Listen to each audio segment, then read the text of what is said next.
My name is Thalia Quinn. I'm a Major General in the U.S. Army, with 23 years of service, 4 overseas deployments, and 1 spinal fracture that never quite healed right.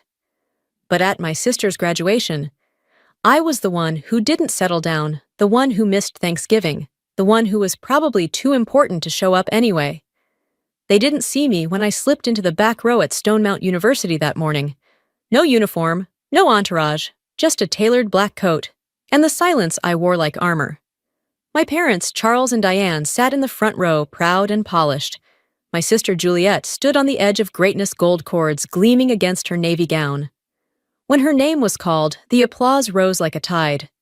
And then above it all came the rotors. One beat, then another. A Black Hawk sliced across the sky, descending over the courtyard like judgment.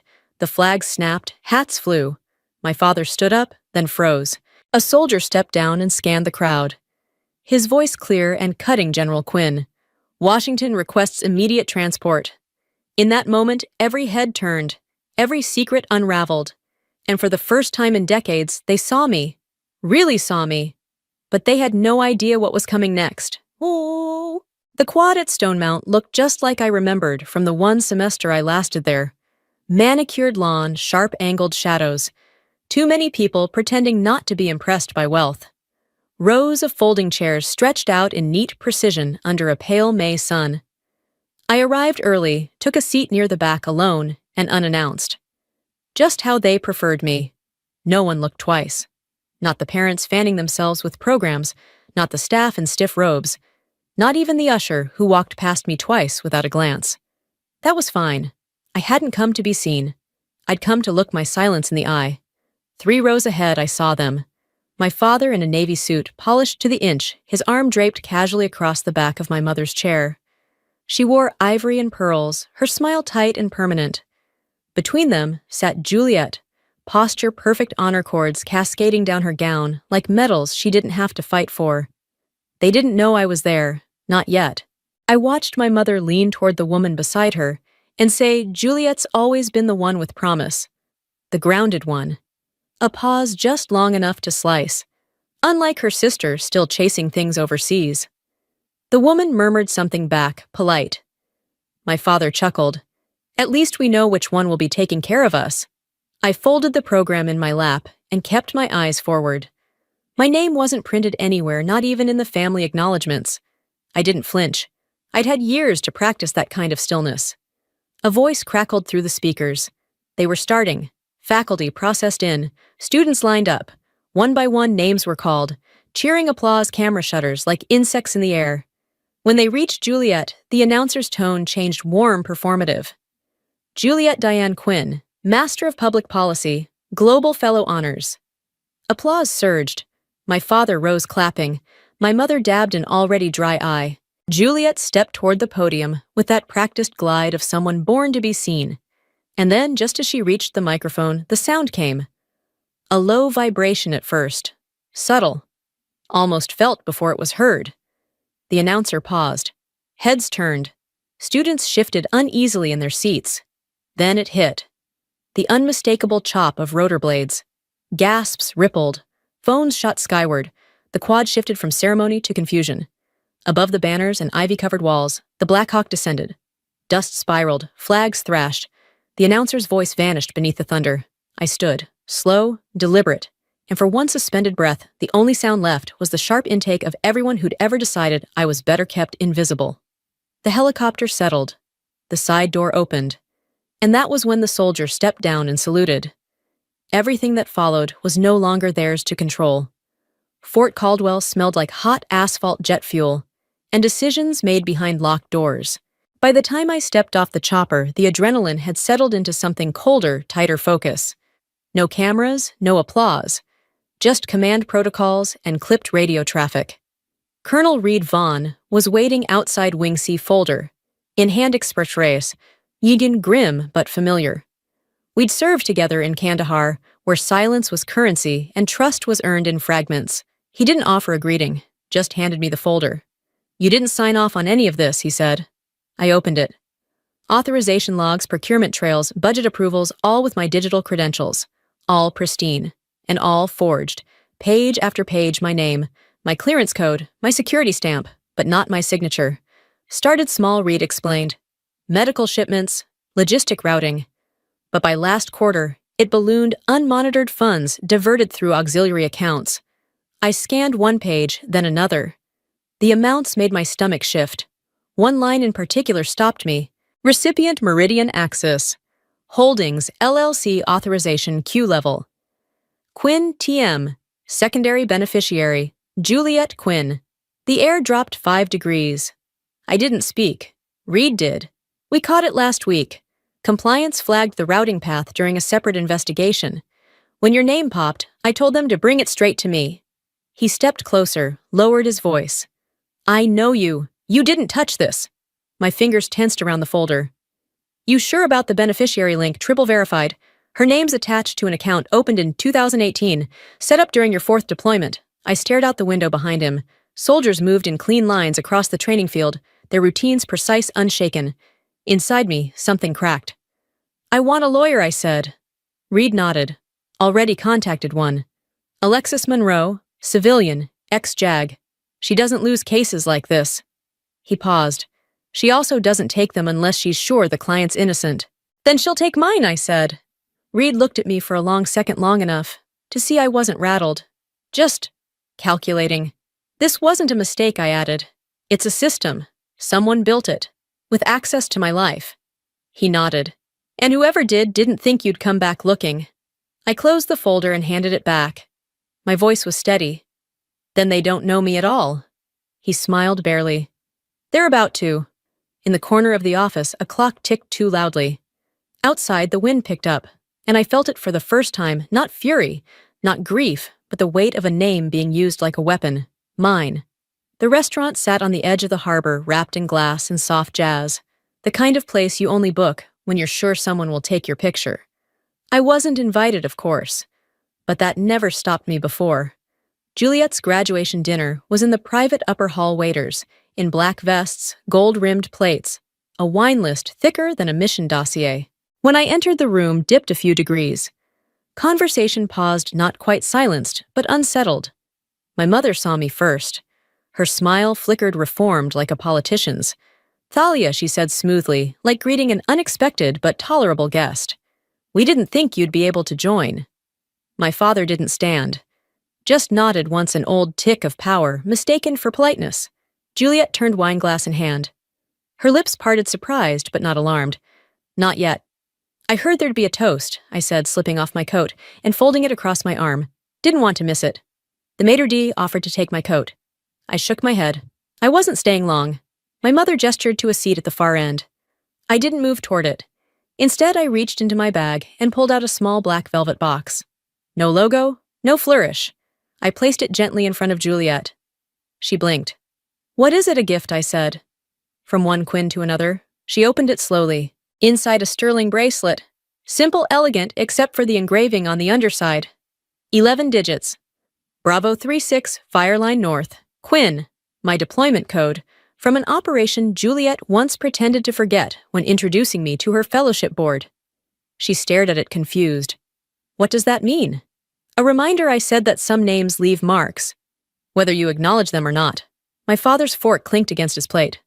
Thalia, he said low. This isn't the time for cryptic metaphors. I turned to him, calm as the tide. Actually, it's the perfect time. Juliet's eyes flicked between us. What is going on? I looked directly at her. You remember Meridian Axis? She didn't answer. My mother jumped in. Sweetheart, don't let her ruin your night. Thalia, this isn't the place I cut in still watching my sister, because your name is on something that doesn't belong to you. Her smile faltered. What do you mean? I stepped back from the table. Ask Dad. His hand trembled just slightly as he reached for his glass. Most wouldn't notice. But I'd been trained to. I didn't need to say more. The silence that followed said everything. Alexis Monroe arrived the next morning in a navy trench coat, hair tied back, eyes sharp and unsentimental. She walked into the conference room at Fort Caldwell, like it was her courtroom, and laid her briefcase down with the precision of someone who didn't waste movement or mercy. I've reviewed the files, she said, not bothering with pleasantries. This isn't sloppy embezzlement. It's constructed fraud. With intent. With layers. I sat across from her, the folder open between us. Pages of transactions, internal authorizations, clearance checks, all routed through my digital ID. I didn't sign any of this, I said. I know. And the system knows too, now. Whoever did this used high-grade software to replicate your digital signature. No pressure inconsistencies, no pen drag. It was rendered, not written. She tapped a printed page. This software was banned from all military procurement systems in 2016. I leaned back. What about chain of custody? She opened her laptop, pulled up a fax transmission log. This, she said, is where it gets worse.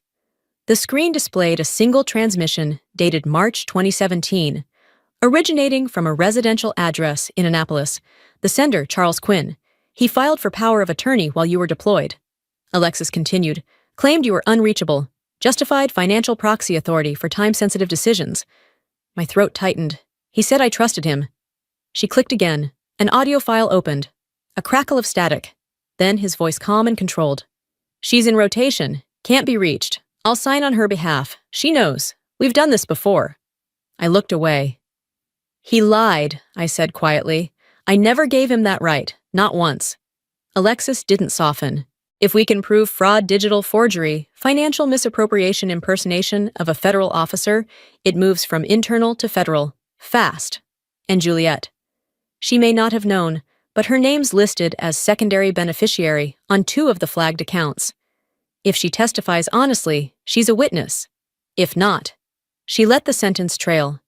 I want to press charges, I said, publicly. Alexis held my gaze.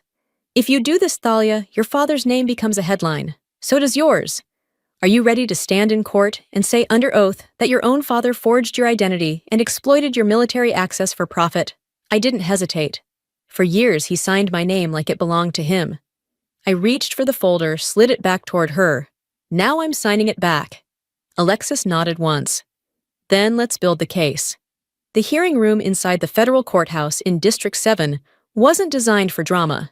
Beige walls, frosted glass, a hum in the ceiling vents that never quite stopped. It smelled like paper and restraint. Across from me sat my father, Charles Quinn, flanked by 2 attorneys in tailored gray suits. He looked polished, composed, the kind of man who always seemed 1 sentence ahead of everyone else. Juliet sat beside him, hands knotted in her lap, her posture still immaculate, but her eyes restless. She was scanning for an exit that didn't exist. Alexis sat to my left, a single folder in front of her, the one we'd packed with every trace of truth we could gather. When the lead commissioner adjusted his microphone and called the room to order, my pulse didn't spike. I wasn't here for adrenaline. I was here for accuracy. This preliminary session will determine whether formal charges will be pursued regarding allegations of identity fraud, military impersonation, and federal embezzlement, the commissioner said. Major General Quinn, your counsel may proceed. Alexis stood. Between 2016 and 2021, she began Charles Quinn knowingly used his daughter's military clearance to authorize defense contracts routed through shell corporations. The funds totaling $17.4 million were diverted under falsified credentials tied directly to Major General Thalia Quinn. She handed over the first exhibit. Exhibit A, digital metadata proving the signature on these contracts was generated using banned signature software, not handwritten or authorized by the general. The commissioner nodded for her to continue. Alexis pressed play on the audio file. My father's voice filled the room. She's deployed. Doesn't need to be involved. I'm her legal proxy. She trusts me. His jaw tensed. Barely. The commissioner raised an eyebrow. Is that your voice, Mr. Quinn? His attorney intervened before he could answer. We reserve the right to clarify context. We'll get there, Alexis said coolly. Then she submitted the final page. This account, she said, lists a secondary beneficiary. Juliet Quinn. Juliet recoiled. What her voice cracked. She turned toward my father, eyes wide. You put me on that, she whispered. Without telling me. He didn't look at her. He didn't look at anyone. Alexis spoke again. Whether she was aware or not, Mr. Quinn used his daughter's name as shield and conduit. That qualifies her as a witness, and possibly more. The commissioner looked to me. General Quinn, would you like to make a statement? I stood. I served abroad while this happened. I returned each time to silence. My family never asked what I saw, only what I could give. They used my absence. And then they used my name. My voice didn't tremble. Because for the first time in years, I wasn't here to protect anyone. I was here to correct the record. The verdict came down 1 week later. Charles Quinn, my father, was formally indicted on 4 federal charges: identity theft impersonation of a classified military official, unlawful access of secure systems, and embezzlement of government-linked funds. His personal assets diversified across foundations, trusts, and quiet partnerships were frozen. Every board position he held, from Ivy League advisory councils to defense-aligned nonprofits, severed ties within 48 hours. The man who once told me I was an ungrateful disappointment was now required under oath to explain why he thought my name belonged to him and mine. It never made the headlines. By design, Alexis honored my request: no press conferences, no interviews, no morning shows dissecting trauma like entertainment. I didn't want my face on the news. I wanted my identity back quietly, fully, and without their narrative attached. 3 days later, I stood beneath the rotunda of the Hall of Honor at the Pentagon. Dress blues, medals aligned, the Distinguished Service Medal pinned just above my heart. Rows of officers stood in solemn formation, a handful of colleagues from units I hadn't seen in years, quietly nodding as I stepped to the podium. I didn't speak about the investigation, not about what it cost, not about the hearings, the betrayal, or the accounts that bore my name, but never my permission. I said only this: I'm not the legacy of a man who used my silence for personal gain. I'm the one who endured, the one who returned without applause, without welcome, and stood still when no one was watching. I paused, scanning the faces before me. And today, I write my name back, letter by letter, onto the record they tried to erase. In the front row, Juliet sat beside Colonel Vaughn. She didn't cry, she didn't speak, but her eyes didn't leave mine, and for the first time I didn't feel invisible. I felt present, whole. That night, I returned to my office. I placed the medal beside a worn photo, my old unit from Operation Iron Echo, the ones who never got ceremonies, the ones whose names had been left behind in supply reports and encrypted letters. I lit a single desk lamp. No music, no voice, just quiet. I opened a folder labeled simply Quinn TM. Inside were 2 things: a copy of my original deployment oath, and a signature I never gave but reclaimed. The storm passed, but clarity didn't walk in with it. It lingered at the threshold, cautious watching to see what I would do once the noise was gone. What remained was silence, not empty, but earned. A silence that didn't ask to be filled. A week after the ceremony, Juliet showed up at my office. No assistant, no press, just her standing in the doorway, holding a manila envelope like it weighed more than it should have. I didn't offer her a chair. "I won't take much of your time," she said, eyes not quite meeting mine. "But I needed to hand this to you, not email, not mail, in person." She stepped forward, placed the envelope gently on the desk, and then stepped back like she'd crossed into unfamiliar terrain. "I've withdrawn from the foundation, returned every stipend, grant, and disbursement that bore my name, even the ones I didn't touch directly.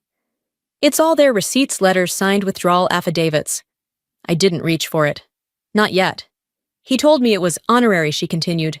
"Said it was just part of the legacy, that you approved it informally, that you didn't care about details." She exhaled, steadying herself.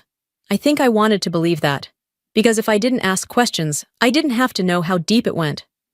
Her voice broke, not for sympathy, but under the weight of her own delayed reckoning. "I didn't come to ask forgiveness. That would be convenient. I came to say I never wanted to take anything that belonged to you. But I see now that silence takes too." She didn't cry. She didn't make excuses. "I believe you," I said. Her shoulders dropped just slightly, like a tension had been living there for years. She turned to go, then hesitated at the door. "How long have you known?" I waited a moment before answering. "Long enough to give you time to come clean, and short enough to still care what you did with that chance." She nodded once and left. After the door clicked shut, I opened the envelope. Inside, notarized documents, reversed transfers, official resignations, and one handwritten note. "I know this doesn't erase anything, but maybe it closes the door we never had the courage to open. J." I folded the note and placed it into the cedar box beside my Distinguished Service Medal and a faded photo of my team in Echo unit names no one in my family ever bothered to ask about. Juliet moved to Denver. My father's trial unfolded quietly. No press, no denials, just process. His name disappeared from plaques boards and alumni pages, as if it had never been there to begin with. Alexis sent a bottle of 18-year bourbon and a note that read, "Some names are taken, others are reclaimed. You didn't just reclaim yours, you rewrote it." I never gave another speech, but some nights I walk the lower corridor of Fort Caldwell alone. Past restricted zones, past sealed doors. My ID still grants access to the archive wing. I step inside surrounded by years of operations, sealed boxes, forgotten names. And I remember they forged mine. They used it. They passed it around like it was theirs to own. But a name isn't owned by signatures. It's owned by presence. And I'm still here, letter by letter, quiet, unshaken, mine.